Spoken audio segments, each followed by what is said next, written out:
So we're now on Daf Lamed Vav Amud Beis, and we're trying to analyze the language of the Mishnah that says Yachzor l'shalafanov.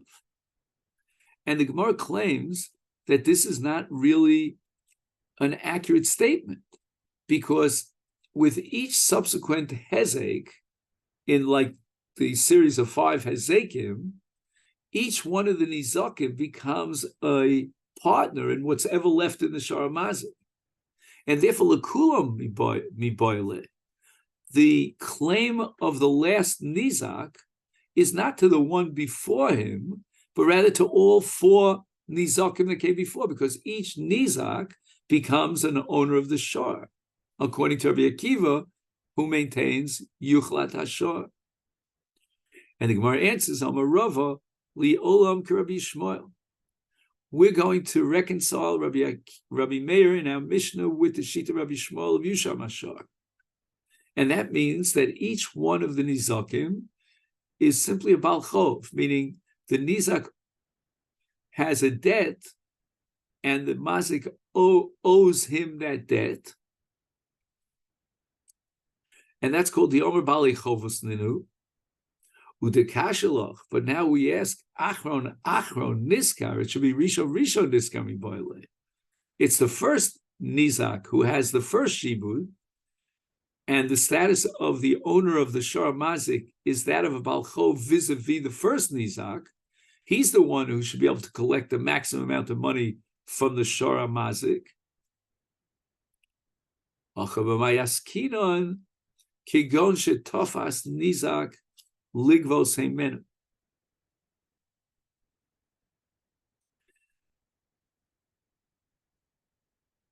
Just 1 second. So it means that, what was the Gemara's kasha? It shouldn't be Achron Niskar, but rather Rishon Niskar. Oh, so why is it that it's the Achron Niskar, says Rava? Because immediately after the first Hezek, we'll call him Nizak number 1, the Nizak went ahead and grabbed onto the shore, sort of like he took the law into his own hands, and as collateral for the payment of compensation for his loss of Chatzi Nezek, he grabs onto the shore. At that point, he, the first Nizak, becomes a Shomer Socher. Nasa Olav Kishomer Socher Linizakim. When the Nizak grabs onto the shore, claiming that he has rights to half the value of his Nezek in the value of the shore Mazik, he now becomes a Shomer Socher, because the original Bailam has no access to his shore. It's not Tachas Yodo, and therefore he can't be responsible to guard the shore and protect it from going out and damaging, but rather the first Nizak is the one who became a Shomer Socher. And now when the shore of the Mazik goes out and attacks a second time around, he has to pay for that Negicha, because he's the Shomer Socher. You can't say that the Bailam again should be chayiv in a second Negicha, because they don't have access to the shore. The shore is in the control of the Nizak. And I'll read to you what he says here. He says, Nimtza, shes kol masha yomagir lo me'ashor tzarich l'shalim l'nizak shali achrov. In other words, whatever monies or value the first Nizak owns in the shore, because of the Chatzi Nezek that is coming to him, that value now, which represents a part ownership in the shore, he's going to have to pay the second Nizak. Why? Because he became a Shomer Socher by virtue of his Tfisa. Now again, as the Gemara is going to analyze, even according to Rabbi Akiva, or with a Kal V'chomer, which more so according to Rabbi Akiva, who holds Yuchlat Hashor, does the first Nizak become a Shutuf in the shore. But according to Rabbi Akiva, you don't have to say that the Nizak was Tofes the shore in order to establish the ownership of the Nizak on the shore vis-a-vis half the Nezek, because that's automatic even without Tfisa. According to Rabbi Akiva, we wouldn't need Rava Zukimta that the Nizak Rishon was Tofes the shore, therefore he became a Shomer Socher. Dalmi hachi. Leave that out. The Nizak Rishon becomes a shomer on the shore because he owns the shore. The Gemara now has a different question, however. Ihachi, if we're talking about a case of a Nizak that was tofes the shore, is then the language of the Mishnah is very difficult. It says, Yesh bo mosar yachzil l'shalafanav. That if there's still value in the shore after the collection of the Nezikin, then you go to the one before and you collect from the one before. That's not correct.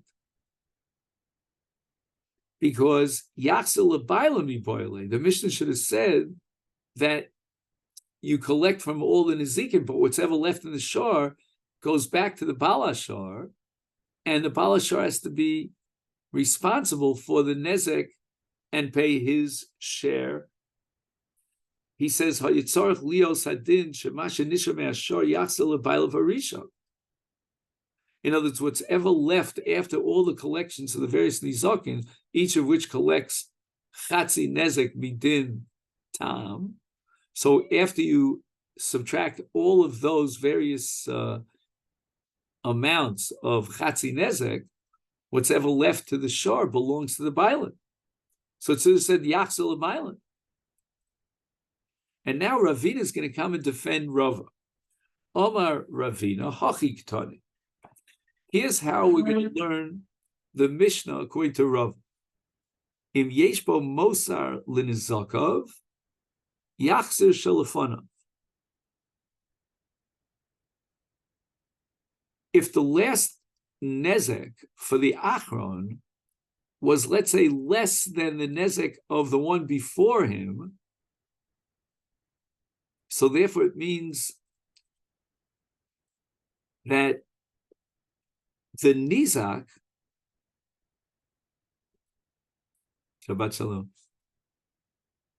and yeah, Steve wanted to join us. I tried to convince him that this is a very complicated sugya, but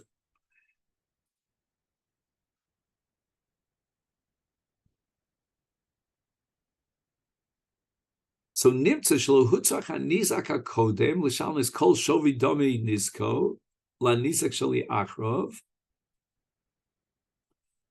In other words, that since the nezek that was suffered by the achron is relatively limited, and therefore the previous nizak, let's call him number 4 out of the 5, did not have to pay all of the value of the nezek, is yachzil lefonav. I'm going to try to give numbers here, so maybe it'll make more sense. But basically, what Ravina is interpreting in the Mishnah is yachzil lefonav means that whatever mosar is left goes back to the nizak harishon. So again, the nizak harishon cannot collect the entire sum of money of chatzi nezek. We'll have to subtract from the chatzi nezek that's coming to the first nizak that amount of money that has to be paid to the second nizak, and what's ever left is collectible. So here's the note that I wrote to myself. I said the following: there's something called Dmei Nizko, which means that what he has rights to collect from the mazik, and let's say, for example, it was 200 zuz and 200 zuz. So the nizak now will collect 100 zuz from the shar mazik. Now, from that sum of 100 zuz, he has to pay 50 zuz to the next nizak, and he's left with 50 zuz.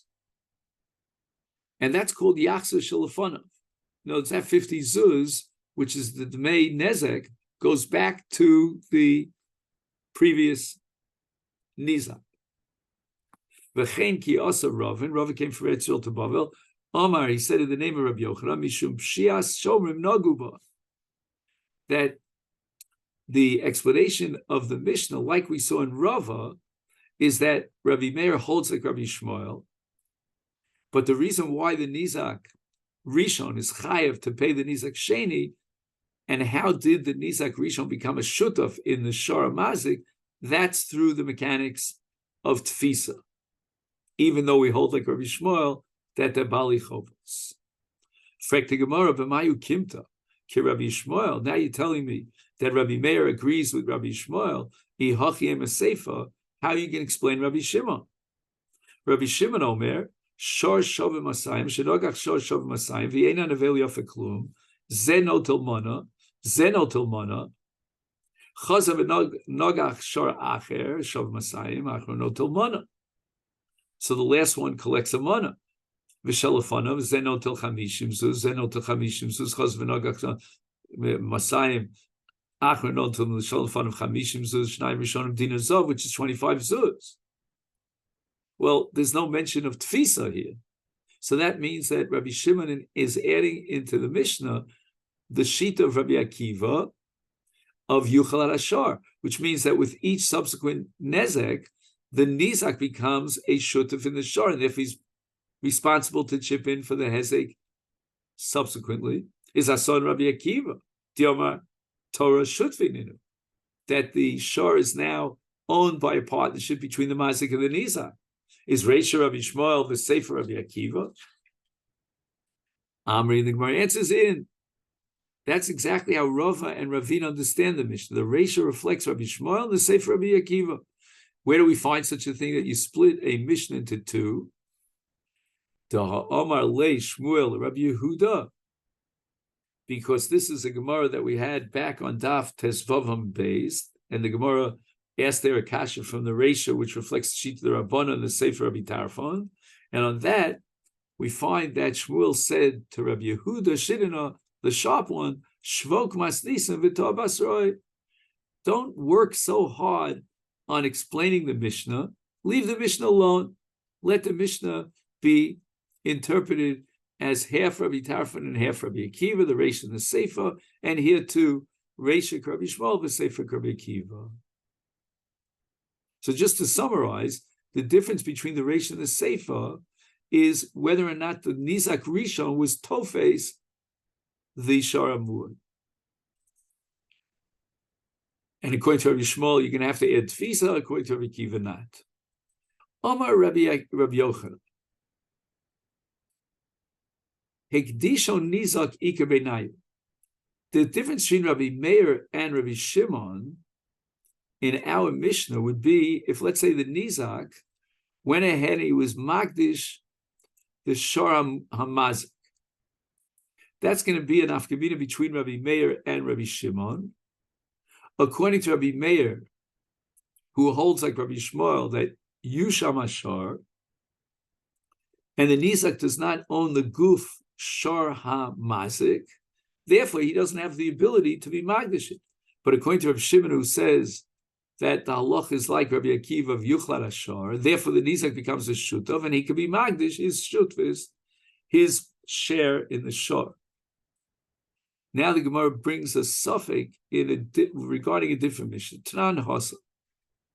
We have a Mishnah later on, and the Gemara is going to have a suffix how to interpret that Mishnah, and we're going to answer that suffix based on our Mishnah here. This Mishnah later on is on Daf Tzadi. Hatokel lechavero. A man blew something into the ear of the victim, and that's called boshes. Is no single seller. The Tanakam of this Mishnah on Daf Tzadi is of the opinion that the amount of money of boshes is a seller, which is 4 zuzim. Rabbi Yehuda Mishum Rabbi Yossi Aglili Mona 100 zuz. Very wide gap between the two shitas. Some of the Mefarshim say that it's a difference between whether the Nizak was an Oshir or an Ani, and that's going to reflect different levels of boshes. In any event, we're not exactly sure what is the nature of this seller. And there's going to be a tremendous fluctuation in the value of a seller depending on how you interpret seller. Ahu Gavra, there was a story of someone, did Toka Lechavre, right? He blew into his friend's ears, and the din came in front of Rav Tuvia Bar Masna. And Rav Tuvia Bar Masna said you have to pay a seller, reflecting the ruling of the Tanakam. Sholchei Rav Tuvia Bar Masna l'kamid Rav Yosef. However, although Rav Tuvia knew that we have to paskin in favor of the Chachamim, that for Boshes you pay a Sela, he was confused about the following: Sela Tsuri Tanan or Sela Medina Tanan. What did the Mishnah have in mind when the Tanakama said that the Mavayesh has to pay the Nisbayesh one Sela? Was it a Sela Tsuri, which is worth 4 Zuzim? And we've discussed that a Sela is worth 4 Zuzim. We mentioned it many, many times. Well, but then there's something called Sela Medina. That's worth much, much less. So the Sela Tsuri is sort of like the biblical definition of a Sela. Sela Medina, the way we use the word Sela in the marketplace for business transactions, is 1/8 of a Sela Tsuri, which means the Chatzi Zuz. So you're talking about 4 Zuzim versus Chatzi Zuz. Amalei, Rav Yossi says, Tanisua will derive the conclusion from our Mishnah. Because Rabbi Shimon in our Mishnah says, Ha'achar notel mana, shalafanav chamishim zuz, u'shnayim rishonim dinar zuz zav, which is 25, half of 50, isal kedaitach, tani tana sela medina. If you're going to say that the word sela in the Mishnah is referring to a sela medina, is liflog v'nisli ad treisar v'sela. Why don't we go back one step, and in addition to all the nizakin that took place and the Maisa Hezek, let's add another Hezek. And now we're going to split the last 25 Zuzim in half, and we'll end up with 12.5. And that's going to mean that if we're talking about a Sela Medina, which is a half a Zuz, then that's impossible in our Mishnah. Because then Rabbi Shimon should have written another Chalukah in which the Shnayim Rishonim would each get 12.5 Zuz from the 25. Omalei, so he responded to Rav Yosef, he said, Tadaki Ruchle Lisne Velezel? Does the Tana have an obligation, a commitment to, like a Rochel, to constantly cut it down, add another Hezek, and divide it by 2? The Gemara asks, my Havialo, what's the final conclusion in this suffix when the Sela is a Sela Tsuri, which is worth 8 times of a Sela Medina or a Sela Medina? Pashtua mehadi Amar Rabbi Yehuda Merav called Kesef Amar B'Torah Kesef Tsuri v'Shel Devreim Kesef Medina. So when we look in the Torah, and the Torah speaks about Sela, it refers to Sela Tsuri, which, as we said, is worth 8 times the value of the Sela Medina, which is reflected in the words of the Mishnah. And therefore, when the Mishnah establishes, according to Tanakama, that Tokel Lechavero, the Chachamim said that the Tmei Boshes is a Sela, it's a Sela Medina, which is 1/2 V'Zuz.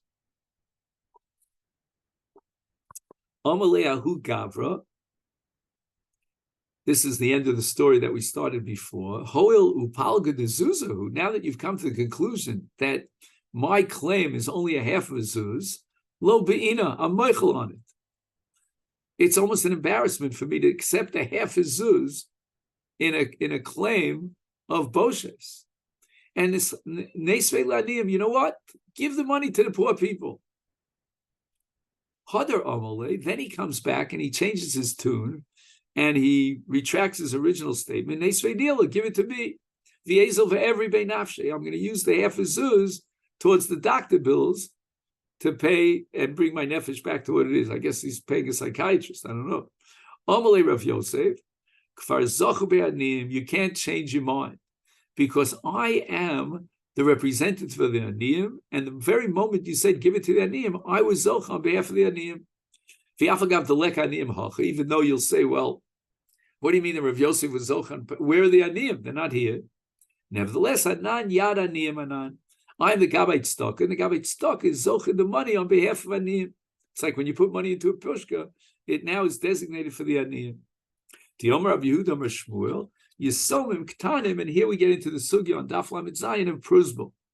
Einam Tzrichim Pruzbel, V'chein Tani, Rami Bar Chama, Yisomim Einam Tzrichim Pruzbel, and Rav Gamliel Beis Dino said that Avim Shal Yisomim Hayu, that it's incumbent upon Bezdin to try to find his chus on behalf of the Yisomim Ktanim, and they are at the Bezdin are the unappointed representatives of the Yisomim, as if the shtar for the Yisomim to collect from the Bali Chov was in the hands of Bezdin, and therefore there's no need for pruzbul, because the whole idea of a pruzbul is not to lo yigos is the Isser of Shemitah, and instead of lo yigos, we're going to put it in the hands of Bezdin. And now, because Bezdin are Avim Shal Yisomim, they become the representatives of the Yisomim, and therefore there's no Shemitah